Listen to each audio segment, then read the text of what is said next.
இன்று அதிகாலையில் நாம் பரிசுத்தரின் வார்த்தை நாம் தியானிக்க இருக்கிறோம். இந்த நாளிலே கூட நீதிமொழிகள் 6வது அதிகாரம் 23வது வசனம். கட்டளையே விளக்கு, வேதமே வெளிச்சம், போதக சிற்றையே ஜீவ வழி. வேதமே வெளிச்சமாய் இருக்கிறது. உங்கள் இருளான வாழ்க்கையை, சாபமான வாழ்க்கையை, பாவமான வாழ்க்கையை மாற்றக்கூடிய ஒரு ஒளி எதுவென்றால் இந்த வேத புத்தகம்தான். இது தேவ ஆவியினால் எழுதப்பட்டிருக்கிற புத்தகமாய் இருப்பதினால் இந்த உலகத்தில் இருக்கிற எல்லாருடைய இருளையும் இது நீக்குகிறதா இருக்கிறது. ஆம் தேவ ஜனமே, வேதத்தை எடுத்து வாசியுங்கள். உங்களுடைய வாழ்க்கையிலே, சரீரத்திலே இருக்கக்கூடிய இருளை, வாழ்க்கையிலே இருக்கக்கூடிய இருளை, குடும்பத்திலே இருக்கக்கூடிய இருளை, பொருளாதாரத்திலே இருக்கக்கூடிய இருளை கர்த்தர் மாற்றுகிறவராய் இருக்கிறார். வேதமே வெளிச்சமாய் இருக்கிறது. ஆண்டவர் எத்தனையோ குருடர்களை வேதத்திலே நாம் சுகமாக்கினதை நாம் பார்க்கிறோம்.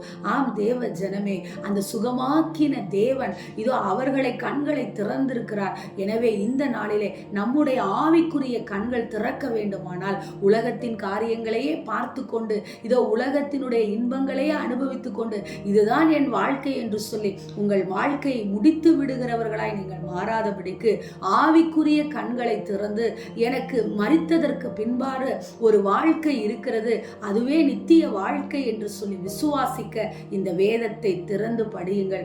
என் வாழ்க்கை அவ்வளவுதான், இதோ என்னுடைய குடும்ப சூழ்நிலையினாலே நான் சிக்குண்டு கிடக்கிறேன், பாவமும் சாபமும் என்னை அமுத்துகிறதா இருக்கிறது என்று சொல்லி புலம்பி தவிக்கிற உங்களுக்கு ஆறுதலும் இந்த வேதம் தான். எனவே தேவ ஜனமே, வேதத்தை திறந்து வாசியுங்கள். எல்லா சாபங்களையும் கர்த்தர் முறியடிக்க வல்லமை உள்ளவர்.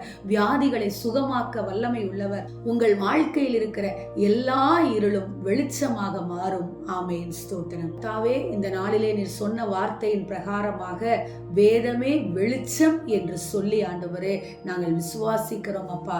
அனுதினம் மாத்திரம் அல்ல ஆண்டவரே அப்பா, ஸ்தோத்திரம் அப்பா.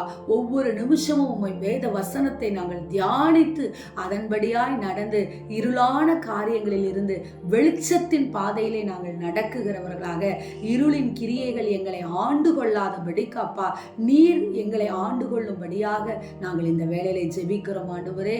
இயேசுவின் நாமத்தில் நாங்கள் ஜெபித்து இந்த ஆசீர்வாதத்தை பெற்றுக்கொள்ளுகிறோம். ஆமென், ஸ்தோத்திரம்.